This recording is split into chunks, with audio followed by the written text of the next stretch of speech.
When did a prank on a teacher go too far? Mrs. Osborne immediately locked the classroom door and screamed, "Which one of you thought it was funny to prank call my mother last night?" A couple of boys in the back snickered nervously, but nobody raised their hand. Aiden and Alex were always pulling stupid pranks, so everyone assumed it was them, but they shook their heads when people looked their way. Whoever did it scared her so badly that she had a heart attack. "My mother died last night because one of you thought it would be hilarious to call and threaten her." The room went completely silent. Even the kids who never paid attention were staring at Mrs. Osborne in shock. Someone's backpack fell off their desk, and the thud made everyone jump.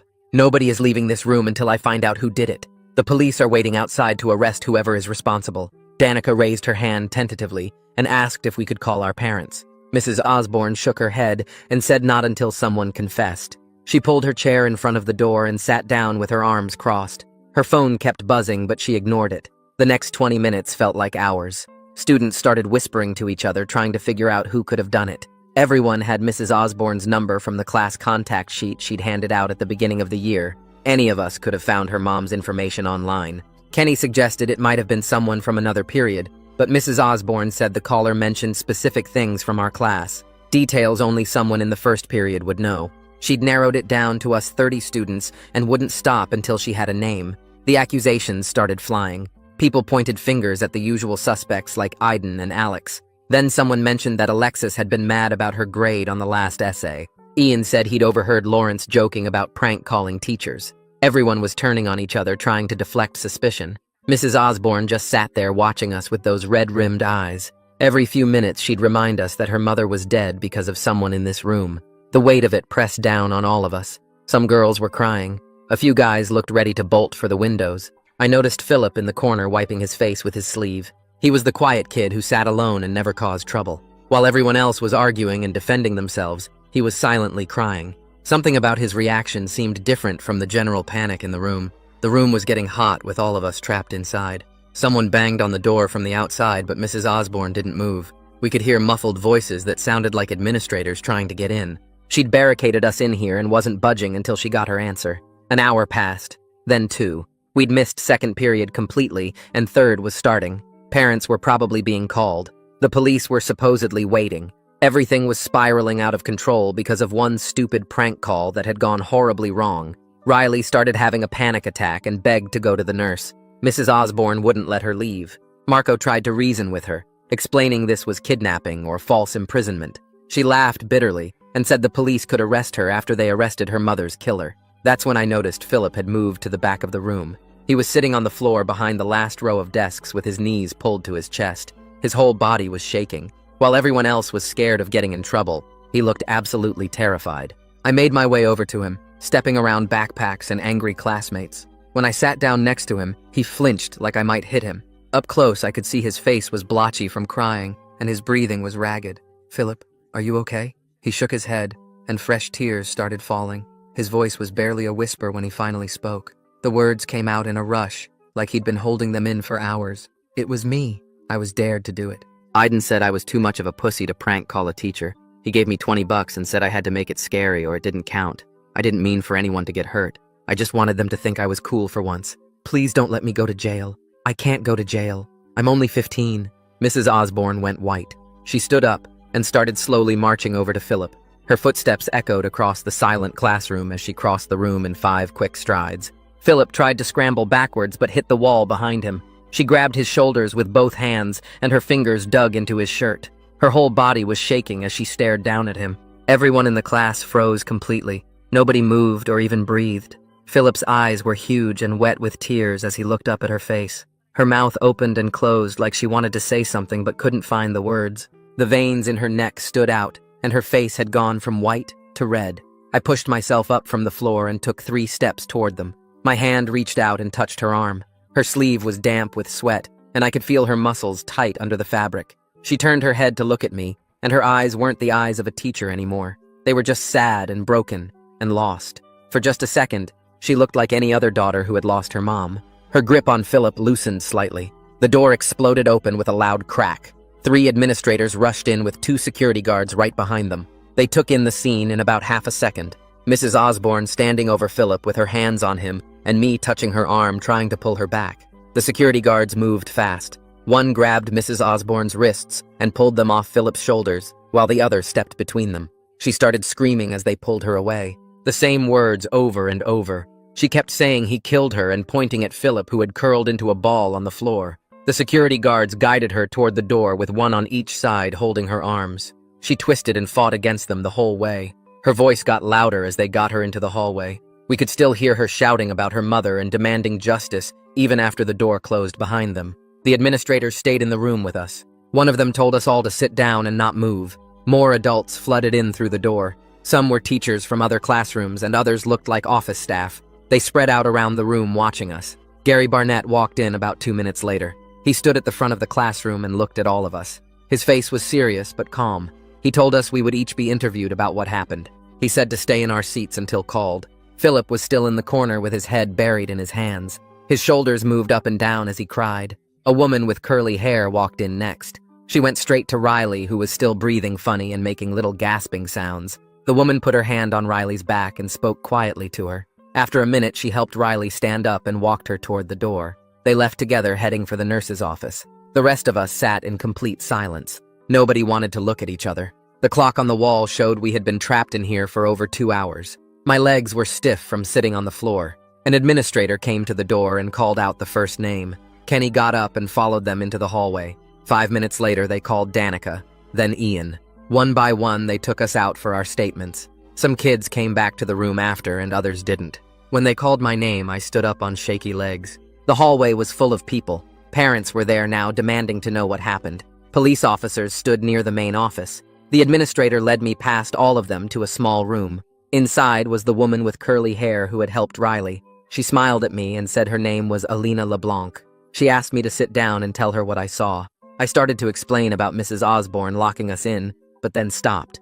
I told her I needed to talk to someone privately first. She looked confused, but nodded. She said we could talk in her office where it was more comfortable. We walked down another hallway to a door with her name on it.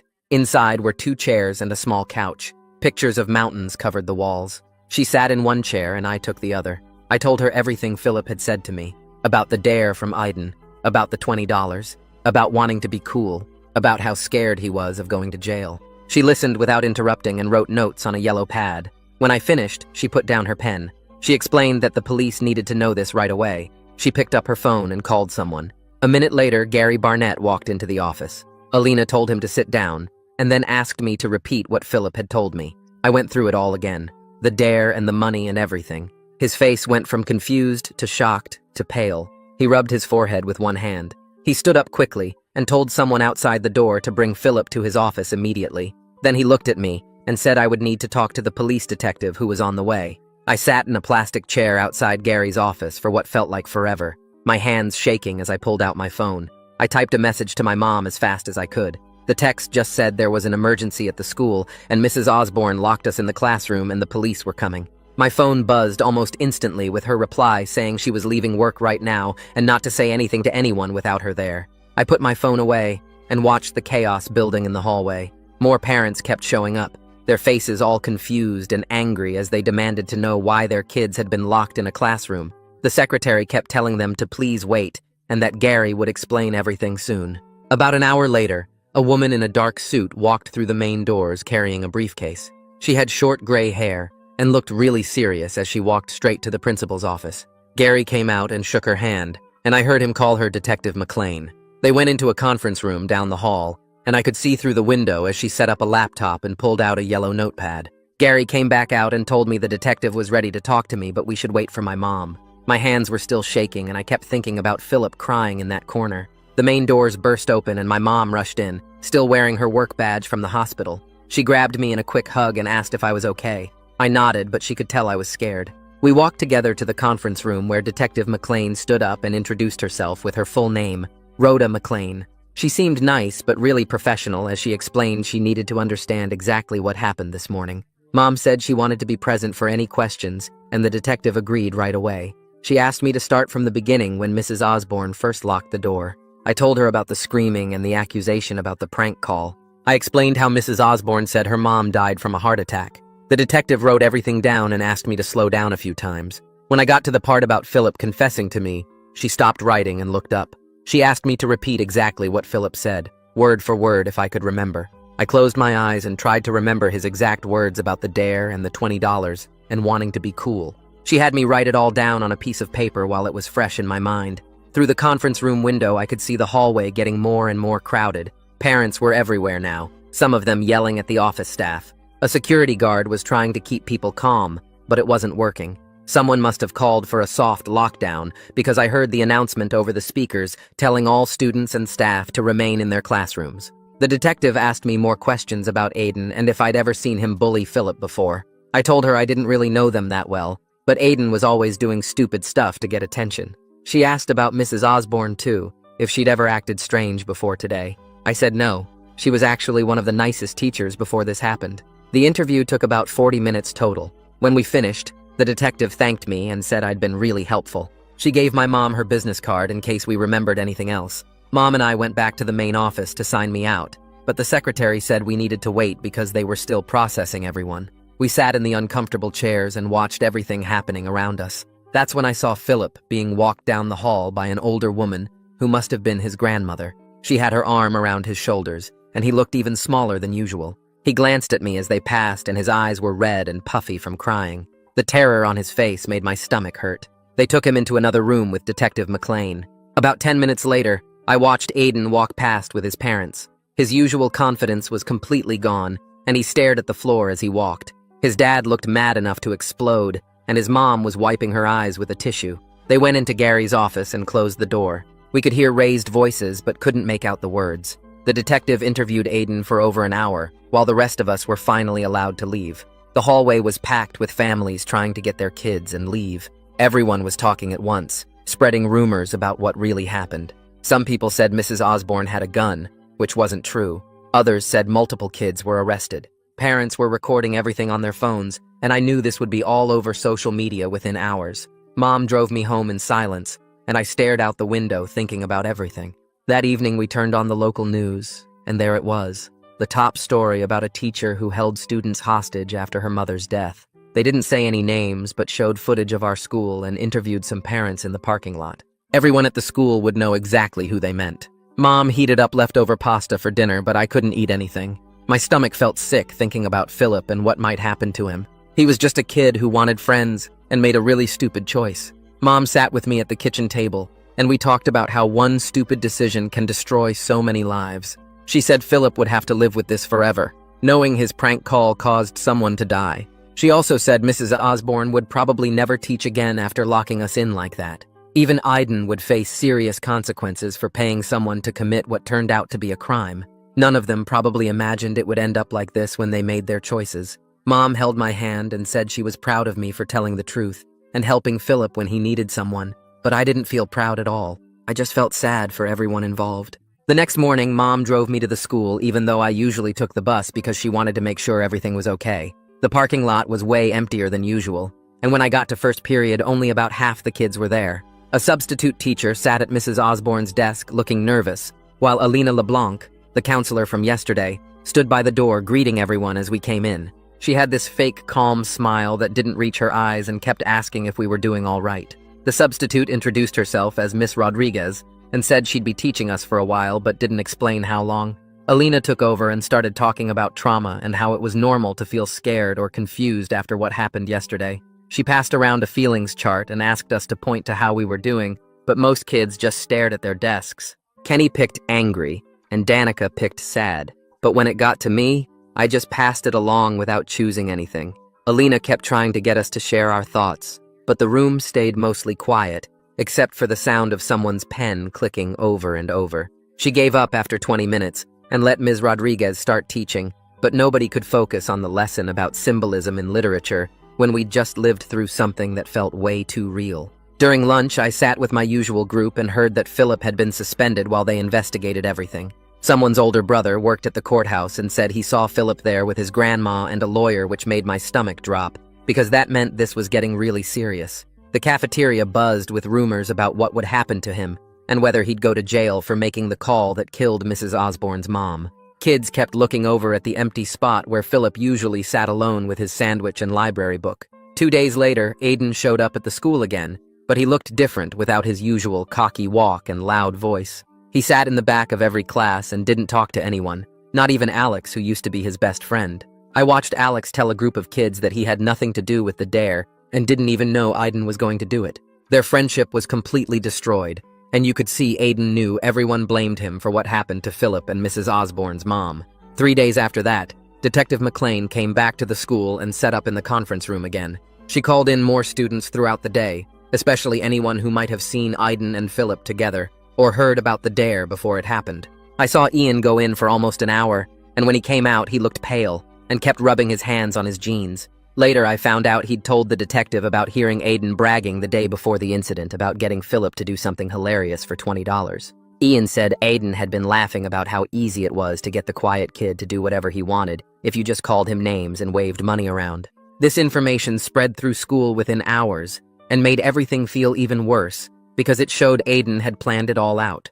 The school board called an emergency meeting that Friday night, and the auditorium was packed with angry parents demanding answers. Mom and I sat in the middle section and listened to parents yelling about how a teacher could lock kids in a room and whether their children were safe at the school. Some parents wanted to press charges against the school for allowing it to happen, while others defended Mrs. Osborne, saying grief made her snap. Gary Barnett stood at the podium trying to calm everyone down, but his voice kept getting drowned out by the shouting. He finally got everyone quiet enough to announce that Mrs. Osborne had been placed on administrative leave while the police investigated what she did to us. He also said the school was putting in new rules about how teachers could handle emergencies, and that all staff would get training on appropriate responses to crisis situations. Parents kept interrupting with questions about lawsuits and whether Mrs. Osborne would ever be allowed near their kids again.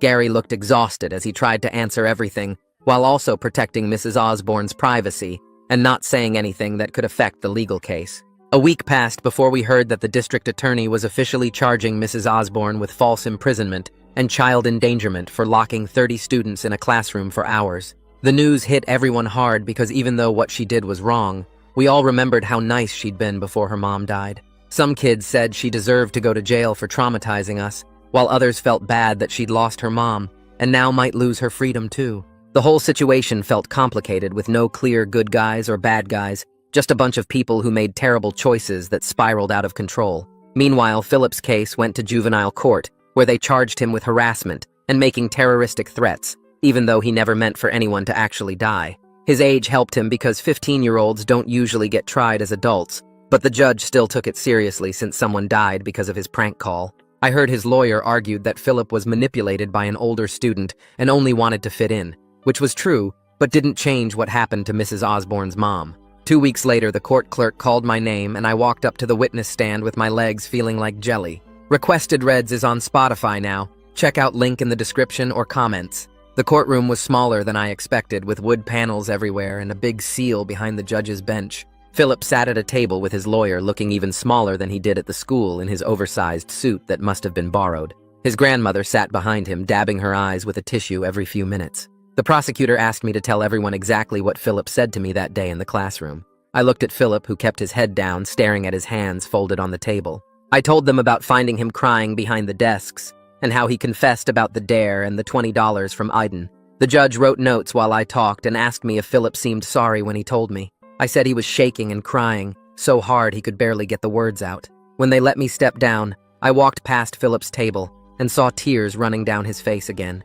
The hearing lasted 3 more hours, with other kids from class getting called up to say what they saw and heard. Ian testified about Aiden bragging about getting Philip to do something for money the day before everything happened. The judge decided Philip would stay in the juvenile system instead of being tried as an adult, which made his grandmother cry with relief. Outside the courthouse, Mom waited for me, and we watched as news crews tried to interview people leaving the building. Aiden's hearing happened the next week, and his parents showed up in expensive suits with a lawyer who looked like he cost more than our car. The prosecutor charged him with criminal solicitation since he paid Philip to make the threatening call. His lawyer kept arguing that teenage boys dare each other to do stupid things all the time, and nobody expects someone to die from it. The judge didn't seem convinced, and set another hearing date for 2 weeks out. Meanwhile, at the school, they brought in 3 trauma counselors who started meeting with our first period class twice a week. Alina LeBlanc ran the sessions in the library since nobody wanted to go back to Mrs. Osborne's old classroom. At first, everyone just sat there staring at the floor, but after a few sessions, Riley started talking about how scared she was during the lockdown. Then Danica admitted she still had nightmares about being trapped in that room. Even some of the tough guys like Alex finally opened up about feeling helpless when Mrs. Osborne wouldn't let us leave. The counselors taught us breathing exercises and gave us papers about dealing with trauma that most kids threw away as soon as they left. Ian told me during lunch one day that his mom saw something interesting at the courthouse. Philip's grandmother had been talking to someone from Mrs. Osborne's family outside after a hearing. He said they talked for almost an hour, and both women were crying by the end. Nobody knew what they said, but it seemed like Philip's grandmother was trying to apologize for what her grandson did. 2 weeks after that, Philip came back to the school with all kinds of conditions from the court. He had to check in with the office every morning and couldn't be anywhere near Aiden, who was still coming to the school while his case worked through the system. Philip also had to go to counseling twice a week and do 60 hours of community service at a senior center downtown. That first morning back, everyone stared at him walking through the hallways with his head down and his backpack pulled tight against his shoulders. Kids whispered and pointed while some moved away from him like he might be dangerous. At lunch, he sat alone at a table in the corner, picking at a sandwich without eating any of it. I heard people calling him a killer even though it wasn't really murder since he didn't mean for anyone to die. Some kids from other classes who didn't even know the whole story made up rumors that got worse every time they got repeated. The next day at lunch, I saw Philip sitting alone again, looking miserable. I grabbed my tray and walked over to his table, even though Kenny tried to wave me back to where our usual group sat. Philip looked up surprised when I sat down and mumbled something about how I didn't have to sit with him. I told him I wanted to, and started eating my pizza while he went back to picking at his food. We didn't talk much that first day, but he seemed less tense with someone else at the table. The next day, Danica joined us, and then Marco came over too. Within a week, we had 5 or 6 people sitting at what everyone started calling the outcast table. None of us talked about what happened, but we all knew we were the ones who couldn't pretend everything was normal again. Aiden's final sentencing happened a month later, and the judge gave him probation and community service just like Philip. He also had to pay $5,000 in restitution, though nobody really understood who that money went to, since Mrs. Osborne's mom was dead. His parents pulled him out of our school the next day and enrolled him at St. Joseph's Academy across town, where nobody knew about what happened. I heard from Alex that Aiden tried to text him a few times, but Alex never wrote back because their friendship was completely over. 3 months after everything started, the prosecutor finally set Mrs. Osborne's trial date. They offered her a plea deal for probation and mandatory counseling since everyone understood she was grieving when she locked us in that classroom. Her lawyer argued that losing her mother broke something in her mind temporarily, and she never would have done it under normal circumstances. Some parents wrote letters to the judge saying she should go to jail for traumatizing their kids, while others wrote about how she was a good teacher before this happened. During all this, Alina LeBlanc started a support group that met every Thursday after school in the library. She called it a safe space to process our feelings about what happened without judgment. At first, only a few of us showed up, but eventually almost half the class started coming to meetings. We sat in a circle and took turns talking about how the incident changed us and how we felt about school now. Some kids said they couldn't focus in class anymore, and others admitted they got nervous whenever a teacher closed the classroom door. I told them about the nightmares where I was trapped in that room again, but this time nobody could get out. Alina taught us that trauma doesn't just go away, and we might be dealing with these feelings for a long time. Philip started his community service at Riverside Senior Center the next week, and I saw him getting dropped off there every Tuesday and Thursday after school. The judge had ordered 60 hours, and he had to sign in with the director each time he arrived. I went with him once because my mom thought it would be good for me to see him taking responsibility.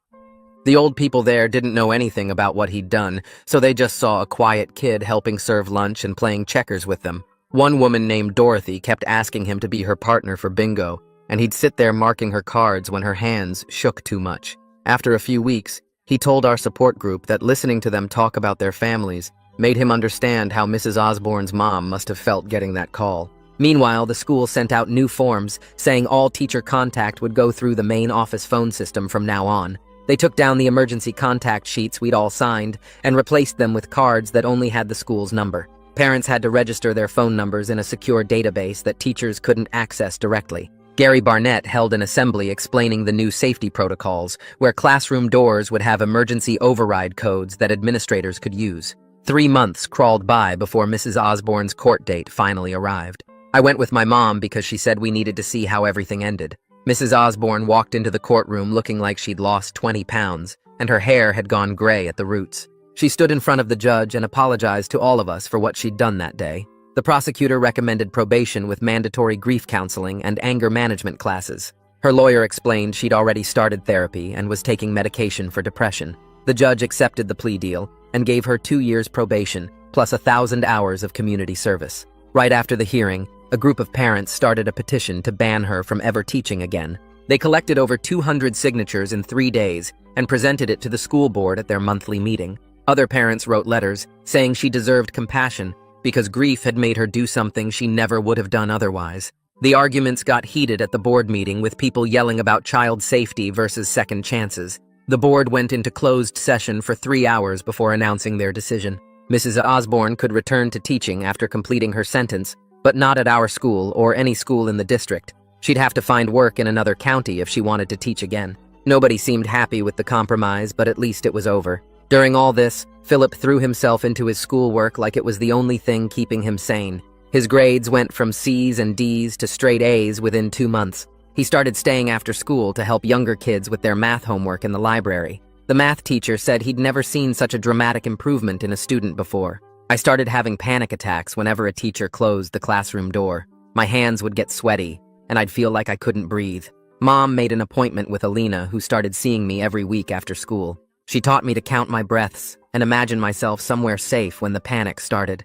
We worked through what happened that day, and my guilt about being the one who got Philip to confess. She reminded me that telling the truth was the right thing, even though it led to all this mess. 6 months after everything started, our class organized a memorial service for Mrs. Osborne's mother at the school auditorium. Most of us showed up even though nobody made us go. Philip sat in the very back row with tears running down his face the whole time. People got up and shared memories of Mrs. Osborne from before that day when she was our favorite teacher. Someone played a video montage of class trips and projects we'd done together. Mrs. Osborne's sister came to speak at the end.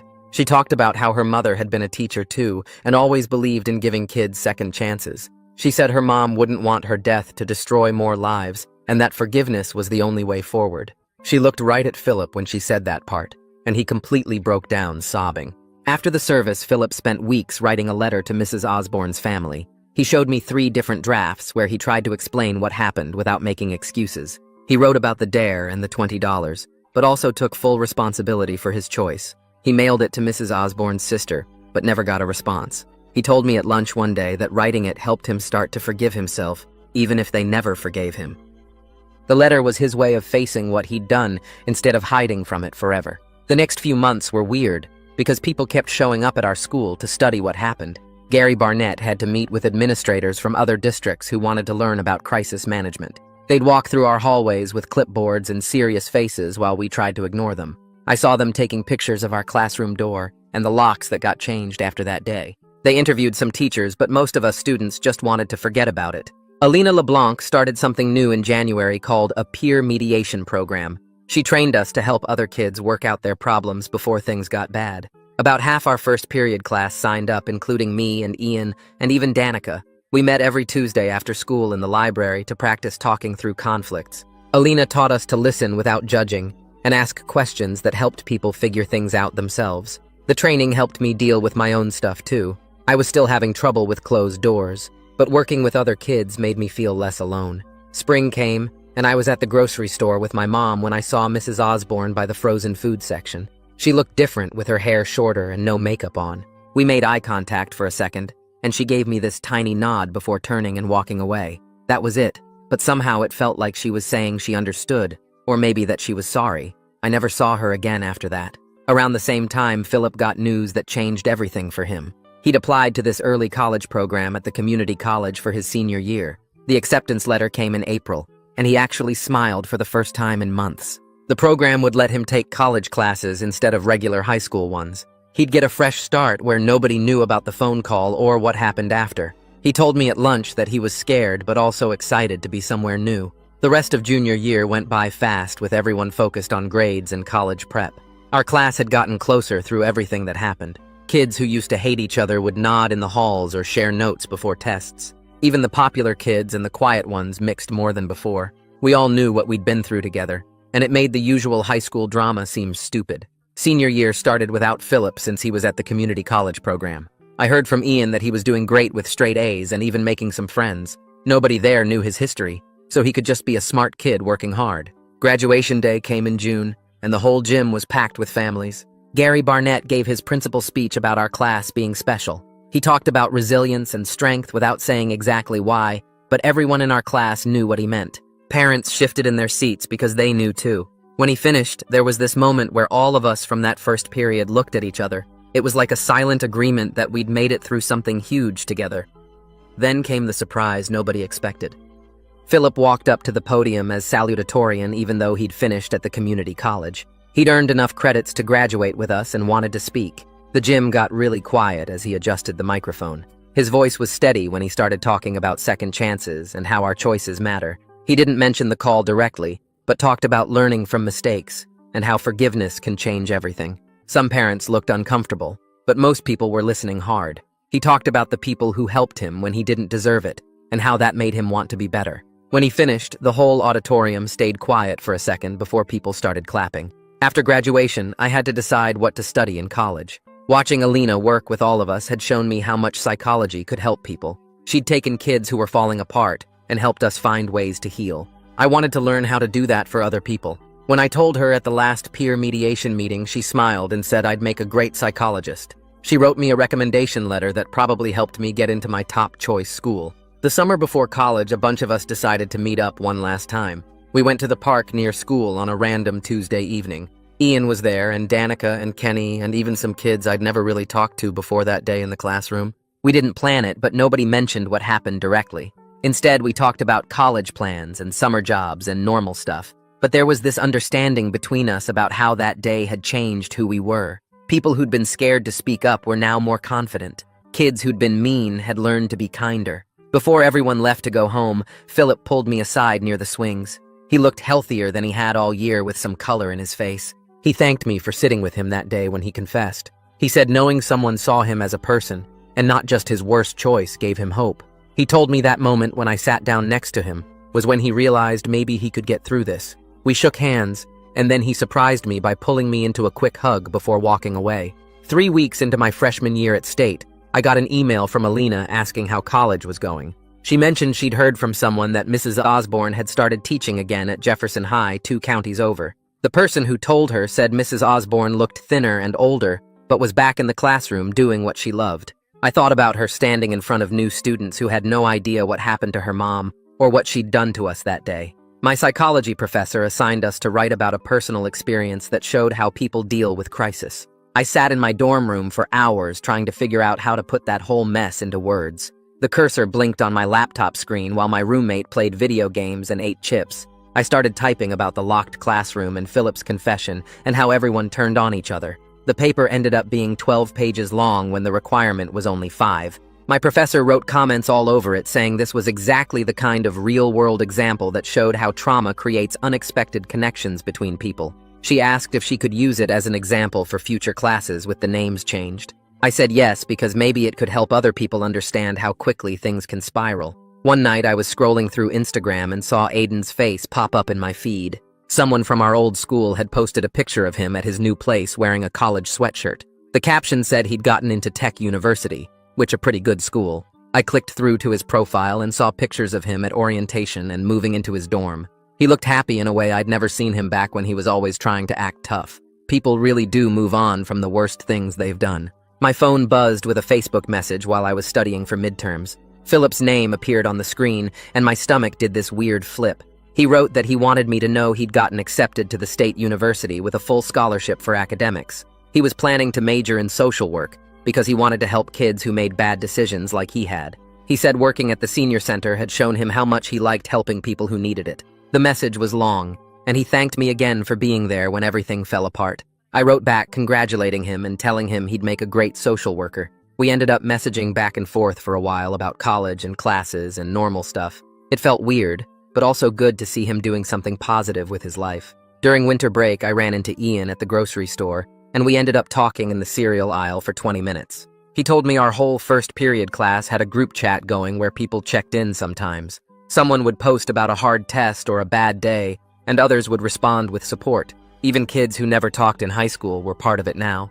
Ian showed me his phone, and I scrolled through messages from Danica and Kenny and other names I recognized. They were planning to meet up over break at the coffee shop downtown. I showed up to the coffee shop on a Tuesday afternoon and found half our old class sitting around pushed-together tables.